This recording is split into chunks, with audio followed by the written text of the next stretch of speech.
You must all be aware of Ramayana, and there are many versions of Ramayana. It's not just one version, not uh, the one that we watched on TV as kids during Doordarshan days. It's just one of the many versions. There are several versions, and it's spread across geographies, not just in India but also in Sri Lanka, Thailand, Indonesia, Cambodia. So all these countries have their own versions of Ramayana. It's not just one monolithic version, right? The one that we are familiar with is mostly thanks to Tulsidas, and as we all know that it's Ramcharitmanas, and since he wrote it in Avadi, which was not the language uh, of the elite, of the scholarly, and uh, the the priestly order were totally against it because they didn't want something so sacred to a large extent be so popular or so common. So they obviously uh, they had a grudge against Tulsidas, but Tulsidas did what he had to do, and it was not an easy work of literature. It took a long time, and when they used to ask him like, this work has not given you what usually is expected out of literature. In fact, it has made your life miserable. So what's the point of putting so much time and effort into this? And he said, Swanta Sukhas, means I did it for myself. And that is pretty much the basis of whatever we do, right? We we tend to say that I did it for my brother, sister, my parents, but at the end of the day, whatever little we do it for ourselves because it makes us feel good, for that chemical rush. And that's exactly what Tulsidas also said back then, why he spent so much time. This particular piece of history was brought to you uh, me by uh, my friend Rudra, who recently visited me, and in our conversations, he also pointed out several facets of very interesting facets of Hindu mythology, including Ramayana and Mahabharata. So I'll point out two aspects, two particular incidents which are very interesting. Uh, and the first event is about Ramayana, and as you all know, when Rama came back to Ayodhya after 14 years, it was a momentous uh, celebration. Like everybody celebrated uh, the victory of good over evil.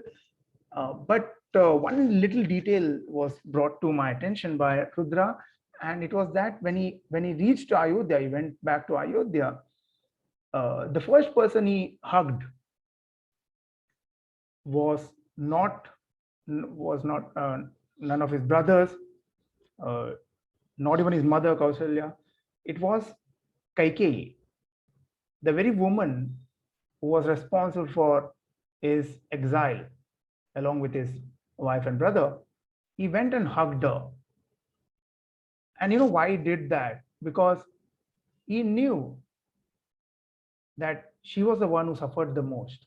Of course, he suffered, his wife suffered, his brother suffered, the whole Vanasena suffered. But in his in his understanding, the one who suffered the most was Kaikeyi, because when he was sent on exile, Bharata, his younger brother, he stopped talking to his mother. So imagine his mother playing this political game to get her son on throne, and then her own son, although he obliged to the duty of taking care of the praja, the subjects, so he took care of the throne for his brother, but at the same time he kind of banished or kind of like cancelled his own mother. So in Ramayana, that is very beautiful, like how they have closure to all the stories. And Rama goes and recognizes her first. He hugs and consoles her first before everybody else, right?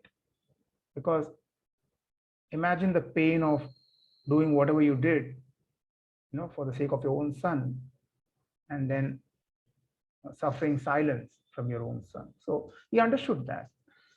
So that I found beautiful. And one more thing Rudra pointed out was that in Mahabharata, when we ask anyone, any commoner, like who were the fighting factions in Mahabharata, the usual answer is Pandavas on one side and Kauravas on the other. But according to Rudra, it was not about Pandavas, it was not about Kauravas. It was about two players, two main players, the puppet masters. One was Krishna on the side of the good, and one was Shakuni on the side of the evil. And that was the whole balance. Like they were literally playing this game of chess or dice or whatever you want to call it, and they did it because that's how the universe works. There's always a call for balance. Without balance there's nothing. And I found all these factors. There were many more, but for now we'll have to suffice with these two very interesting nuggets from two of the greatest epics to come out of this very old, very holy land, if you may. And it's very interesting when you read between the lines, you get to know so much more.